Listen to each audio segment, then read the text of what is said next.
ဒါကတော့သူစစ်ကောင်းဆောင်တယောက်အနေနဲ့ဒါကတော့သူဟိုပါဘောနော်သူတို့ကတော့ဒီဆိုကြတော့မလို့ဒီခြေစစ်ကောင်းဆောင်မင်းအောင်နိုင်ရဲ့လက်ပါပြီးရွေးပြီးပြီပေါ့နော်ဒါသူတို့ဆရာတို့ကြောင့်သူတို့အနေနဲ့တော့ဒါသူတို့ရဲ့တစ်ဖက်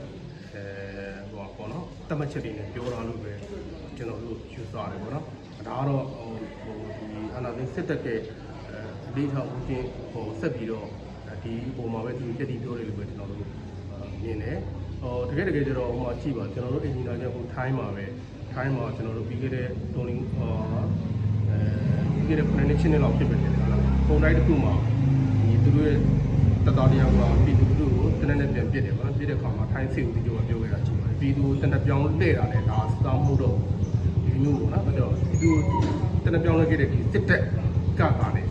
ပြည်သူတက်တာပေါက်တယ်ပေါ့နော်ကျွန်တော်တို့ကတက်တာပေါက်တာဟုတ်ပေါ့နော်ဒါတော့ကျွန်တော်ရှင်းရှင်းလင်းလင်းကျွန်တော်တို့ရဲ့တကယ်စစ်သားတယောက်ရဲ့အဓိကတက်တာခံမှာတိုင်းပြည်နဲ့ပြည်သူလူထုပဲဖြစ်တယ်ဆိုတော့ပါတော့ပြောချင်တယ်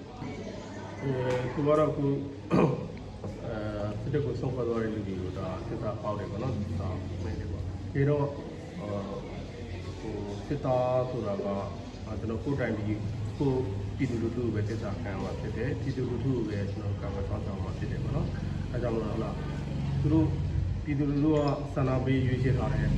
2020မဲရလက်ကိုသူတို့ရဲ့အကျိုးစီးပွားအာဏာအတွက်ပေါ့နော်အခုသမ္မတတော်နေတဲ့ဆရာအာဏာသိမ်းတော့မဲရောက်တယ်သူ့အကျိုးစီးပွားအတွက်ဒီမဲရလက်ပြည်သူတွေရဲ့မဲရလက်ကိုနှိမ့်ချပြီးတော့မှအထမအာဏာသိမ်းယူတယ်ဒီအပြင်အေးချမ်းဆန္ဒပြတဲ့ပြည်သူလူထုကိုလမ်းမပေါ်မှာပြစ်ခတ်တက်ဖြစ်တယ်ပေါ့နော်ကျွန်တော်ကိုပြည်သူကာကွယ်ဆောင်ဆောင်မဲ့အစားဒီလိုမျိုးသူတို့အကျိုးစီးပွားအာဏာအတွက်ပြစ်ခတ်တက်ဖြစ်တယ်ဒီလိုရက်ကိုလက်မခံနိုင်လို့ဒါကိုသူတို့ရဲ့လုပ်ရက်တွေကိုကျွန်တော်တို့လက်မခံနိုင်အောင်စန့်နေတယ်ဒါကြောင့်သူတို့ရဲ့ရန်နေအောင်ကနေပြီးတော့ထွက်ခွာလာခဲ့တာဖြစ်တယ်နော်ဒါတော့သူတို့ကပြည်သူလူထုကိုတစ္ဆာဖောက်လို့ကျွန်တော်တို့ကပြည်သူ့ဘက်ထွက်ခဲ့တာဖြစ်တယ်ကျွန်တော်ထွက်လာခြင်းဟာဒါတက်မလို့ရဲ့ကွန်တိတ်ခေါကိုကျွန်တော်ဆက်လက်ထင်းထင်းနဲ့ထွက်လာခြင်းနဲ့ဖြစ်တယ်ပေါ့နော်ကျွန်တော်တို့တစ္ဆာဖောက်တော့မဟုတ်ဘူးပြည်သူလူထုပေါ့ကျွန်တော်တစ္ဆာဖောက်ပြီးတော့လို့ကျွန်တော်ပြောလို့ရပါတယ်ကျွန်တော်တစ္ဆာဖောက်ပြီးတော့ထွက်လာဟုတ်ကဲ့ကျွန်တော်စီနီယာပုံမှန်အောင်ယူပါဟုတ်ကဲ့